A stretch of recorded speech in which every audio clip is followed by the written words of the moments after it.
ગુજરાતમાં સ્થાનિક સ્વરાજની ચૂંટણી પતી ગઈ, પરંતુ નેતાઓના બફાટ છે કે પૂરા થવાના નામ જ નથી લઈ રહ્યા। ગઈકાલથી જગદીશ વિશ્વકર્માનો એક બફાટ સતત વિવાદમાં છે, જેમાં તેઓ જાણે સત્તાના નશામાં એટલા આંધળા થઈ ગયા કે વિરોધીઓના પર પ્રહાર કરતા કરતા તેઓ સાંસદ ગેનીબેનની સાડીના પાલવ સુધી પહોંચી ગયા। હવે આ નિવેદન સામે આવતાની સાથે જ આખા વિપક્ષે જગદીશ વિશ્વકર્માને આડે હાથ લેવાનું શરૂ કરી દીધું છે। આ સિવાય ઠાકોર સમાજની લાગણી પણ દુભાઈ છે। હવે આખી ઘટના શું છે, જગદીશ વિશ્વકર્મા એવું શું બોલ્યા હતા, શા માટે વિવાદ થઈ રહ્યો છે, તમામ વિશે વિગતે ચર્ચા કરવી છે। નમસ્કાર, તમે જોઈ રહ્યા છો ચક્રવાત ન્યૂઝ, હું આપની સાથે હેમંત।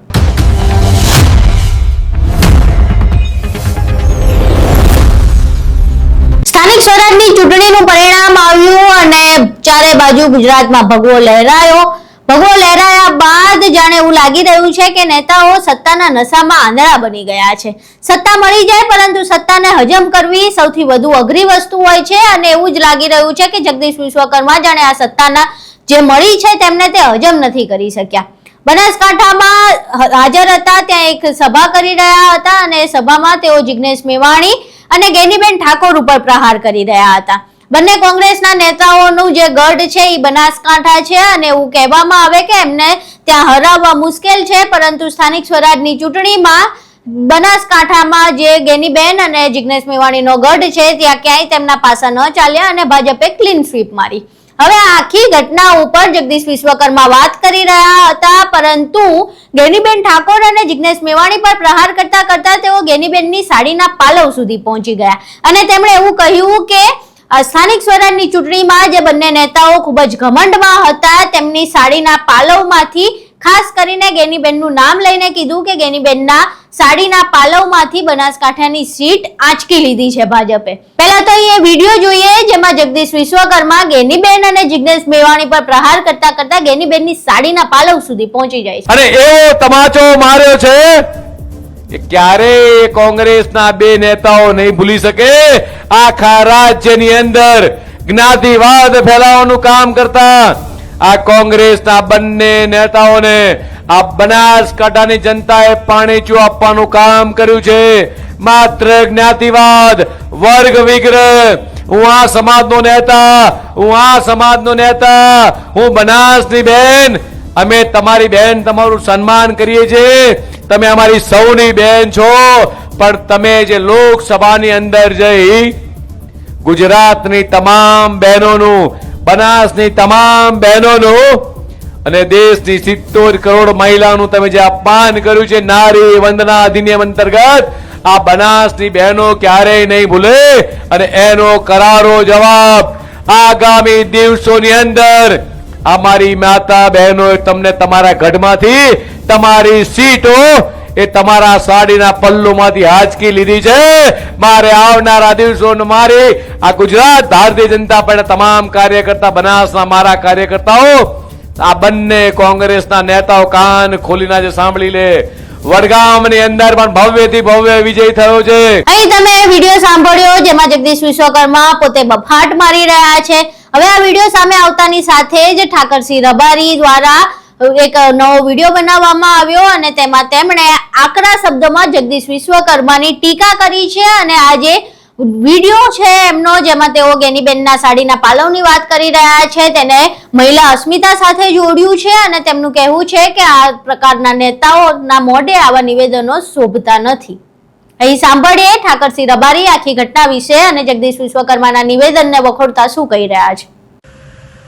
આજે પાલનપુર મુકામે ભાજપના ગુજરાત પ્રદેશના અધ્યક્ષ જગદીશ વિશ્વકર્મા એ તો અટક વિશ્વકર્માએ દુનિયાની સૃષ્ટિનું સર્જન કર્યું છે, એ અટકને લાજે મરાવે એવું, અને એમ કે છે કે બનાસકાંઠાનો હું દીકરો છું, અહીંના પનોતા પુત્ર। અરે પનોતા પુત્ર તરીકે ગૌરવ હોવું જોઈએ, પરંતુ ભાષાની મર્યાદા હોવી જોઈએ।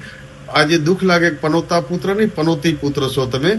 આજે બનાસકાંઠાની ધરતી એ ગૌરવ અને ખમીરવંતી ધરતી ઉપરથી પાલવ એ સ્ત્રીઓ માટે મર્યાદાનું પ્રતીક છે। આજે તમે બનાસની બેન ગેનીબેન વિશે અને જિગ્નેશ મેવાણી વિશે બેફામ વાણી વર્તન કરો, પરંતુ પાલવ એ તો સમગ્ર ભારતની સનાતન ધર્મની સંસ્કૃતિનું પ્રતીક છે। પાલવ એ પાલવમાંથી સીટો ખેંચી લીધી, કઈને સમગ્ર ભારતની સ્ત્રીઓનું અપમાન કર્યું છે, ગુજરાતની તમામ બેન દીકરીઓનું અપમાન કર્યું છે. હવે ગુજરાત પ્રદેશના અધ્યક્ષ ભાજપના એ વિશ્વકર્માને કહું છું, તમને બોલવામાં વિવેક ના ગુમાવો.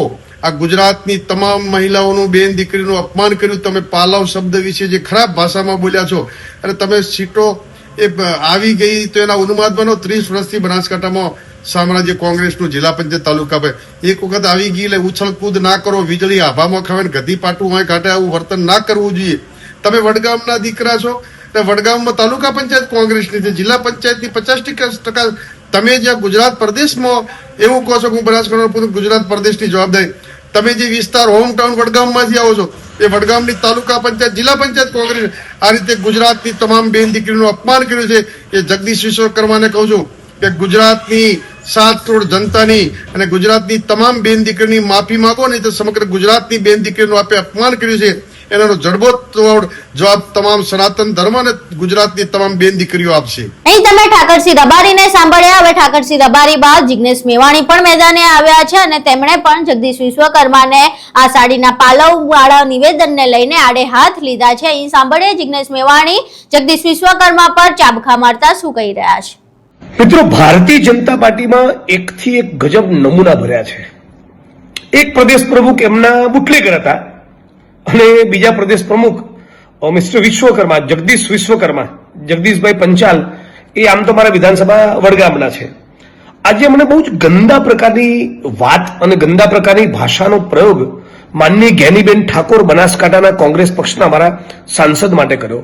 એમણે એવું બોલ્યું સત્તાના અહંકાર અને ઘમંડમાં કે જ્ઞાનીબેનની સાડીના પાલવમાંથી અમે બધું આંચકી લીધું. કોઈ સ્ત્રીની સાડી અને એના પાલવમાંથી કશું ખેંચી લેવું, કશું આંચકી લેવી, આવી અભદ્ર અશ્લીલ ભાષાનો પ્રયોગ એ કોઈ પણ રાજકીય પક્ષના નેતાના મોઢે શોભતો નથી. આ ગુજરાતની પ્રત્યેક બેન દીકરી માતાઓનું અપમાન તો છે જ, પણ આખા ઉત્તર ગુજરાતના ઠાકોર સમાજને કહેવા માંગુ છું કે તમે બધા જ તાકાત બતાવો અને આપણી બેન બનાસની બેન જ્ઞાનીબેનની સાડીના પાલવ વિશે જણાવી ગંદી કોમેન્ટ કરી છે એને જડબાતોડ જવાબ આપવો જોઈએ.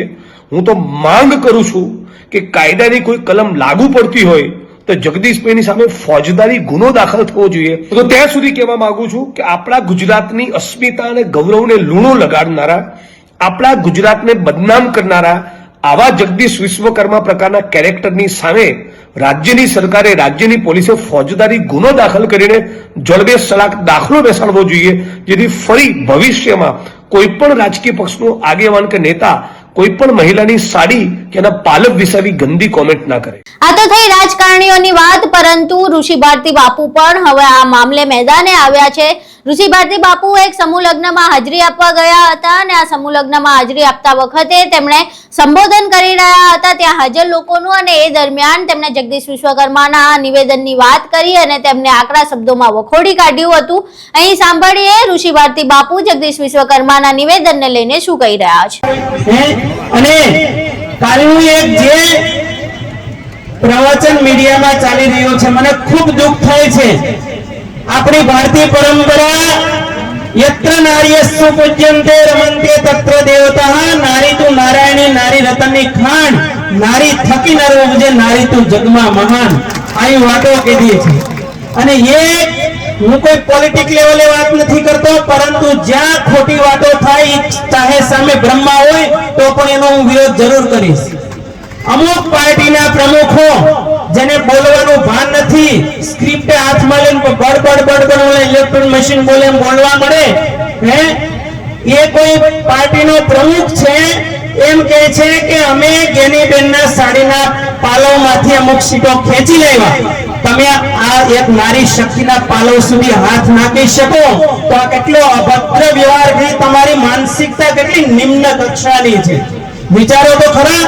આ 40% આપણા સમાજના માતૃશક્તિ આ બાબતનો કડક વિરોધ કરવો જોઈએ. એ બાબતમાં જિગ્નેશ મેવાણીએ વિરોધ કર્યો, હું એને ધન્યવાદ આપું છું જિગ્નેશને. આ માત્ર આ હિન્દુ સમાજના, સનાતન સમાજની માતા બહેનોનો પ્રશ્ન નથી, ખાસ તો આપણી માતાઓ ઠાકોર સમાજની માતા બહેનોનો પ્રશ્ન છે કે તું આટલો જેમ દુશાસન એક નારી શક્તિના તમે કડ સુધી હાથ મારો તો તમારી માનસિકતા દુશાસન કરતા પણ વિશેષ નથી, સમજાય છે ને? દુશાસન જેવા સાબિત થાવ છે. એટલે આવા લોકો કોઈ પણ પાર્ટીમાં હોય, નીચ નાલાયકો હોય, અને એનો વિરોધ જરૂર બધાય કરજો. આજે આખા ગુજરાતમાં ઠાકોર સમાજનું સૌથી મોટું પ્રતિનિધિત્વ છે, અને જે આપણા વોટથી પાવરમાં આવે છે, સમજાય છે ને? આપણે વોટ આપીએ છીએ ને એ પાવરમાં આવે છે, પછી આપણે ભીખ માંગવી પડે છે. એટલે બહુ વિચારજો, બરાબર? બે કામ ખાસ કરજો. ગુજરાતમાં જેટલા સંગઠનો ચાલે છે એ બધા જ સંગઠનો બધા એક થજો. ઋષિ ભારતી બાપુનું નિવેદન સાંભળ્યું. ઋષિ ભારતી બાપુના નિવેદન બાદ તારક ઠાકોરનું પણ નિવેદન સામે આવ્યું છે. તારક ઠાકોર ઠાકોર સમાજના એક અગ્રણી વ્યક્તિ છે, સામાજિક આગેવાન છે અને રાજકીય વિશ્લેષક તરીકે પણ પોતાની ભૂમિકા ભજવતા હોય છે. એવામાં હવે તારક ઠાકોર દ્વારા પણ પોતાના ઠાકોર સમાજની મહિલા વિશે અપનાવવામાં આવેલા શબ્દ વિશે જગદીશ વિશ્વકર્મા પર પ્રહાર કરી રહ્યા છે અને આ શબ્દને વખોડી રહ્યા છે. સાંભળીએ તારક ઠાકોર આ સમગ્ર મામલે શું કહી રહ્યા છે. ચૂંટણીમાં જીત અને હાર તો થતી રહેશે, પણ ભાજપના પ્રદેશ પ્રમુખ જગદીશભાઈ વિશ્વકર્મા દ્વારા શ્રીમતી જ્ઞાનીબેન ઠાકોર માટે જે અપમાનજનક ભાષા અને શબ્દનો પ્રયોગ કરવામાં આવે છે તેને હું સખત શબ્દોમાં વખોડું છું. જે પાર્ટી એના પ્રધાનમંત્રી અને નેતાઓ એમ કહેતા હોય કે બેટી બચાવો બેટી પઢાઓ, એ મહિલા સશક્તિકરણની વાતો કરતા હોય, મહિલા અનામતની વાતો કરતા હોય, અને એ જ પાર્ટીના ગુજરાતના પ્રદેશ પ્રમુખ એ ઓબીસી સમાજમાં આવતી એક મહિલા કે જે એક દીકરી છે, એક બહેન છે, એક માં છે, જે ગુજરાતની એકમાત્ર સાંસદ છે, જે ઓબીસી સમાજ એમાં ઠાકોર સમાજનું ગૌરવ છે અને જે આખા ભારતના અંદર બનાસના બેનના નામથી પ્રખ્યાત હોય, એ જ્ઞાનીબેન માટે આટલી અપમાનજનક ભાષાનો ઉપયોગ એ કોઈ દિવસ ચલાવી લેવામાં નહીં આવે. હું ઠાકોર સમાજના યુવા તરીકે માંગણી કરું છું, પ્રધાનમંત્રી જે પોતે ઓબીસી સમાજમાંથી આવે છે એ આ મુદ્દાના અંદર હસ્તક્ષેપ કરે અને જગદીશભાઈ વિશ્વકર્મા આવતા 48 કલાકની અંદર તાત્કાલિક ધોરણે જ્ઞાનીબેનની માફી માગે, અને જો માફી નહીં માગે તો પછી આ નારી શક્તિનું અને એમાં ઠાકોર સમાજની બહેનનું, દીકરીનું, માનું અપમાન ગણવામાં આવશે કે જે ઠાકોર સમાજ કોઈ દિવસ સહન કરી લે, ગુજરાતનો નાગરિક કોઈ દિવસ સહન નહીં કરી લે. આ જેટલું થાય એટલું જલ્દી સમજી જવું એટલું સારું રહેશે. જય માતાજી, જય ઠાકોર સમાજ. હું તારક ઠાકોર. અહીં તમે જગદીશ વિશ્વકર્માનું નિવેદન અને આ સિવાય જે વિપક્ષના લોકો છે તેમજ ઋષિ ભારતી બાપુ હોય કે તારક ઠાકોર હોય, તમામ દ્વારા જે જગદીશ વિશ્વકર્માના નિવેદન ઉપર પ્રહાર કરવામાં આવ્યા છે, તેમને વખોડવામાં આવ્યું છે, તે પણ સાંભળ્યું. હવે આખી ઘટના સામે આવ્યા બાદ તમારું શું માનવું છે? જગદીશ વિશ્વકર્મા દ્વારા જે શબ્દનો ઉપયોગ કરવામાં આવ્યો છે તે કેટલો યોગ્ય છે, અને આખી ઘટના વિશે જે જ્ઞાનીબેન માટે વાપરવામાં આવેલો શબ્દ છે તેના વિશે તમારું શું માનવું છે? તમારા મંતવ્યો અમને કોમેન્ટ બોક્સમાં જરૂર જણાવજો. વિડીયો પસંદ આવ્યો હોય તો વિડીયોને લાઈક કરજો, શેર કરજો અને અમારી ચેનલને સબસ્ક્રાઇબ કરવાનું ભૂલશો નહીં. નમસ્કાર.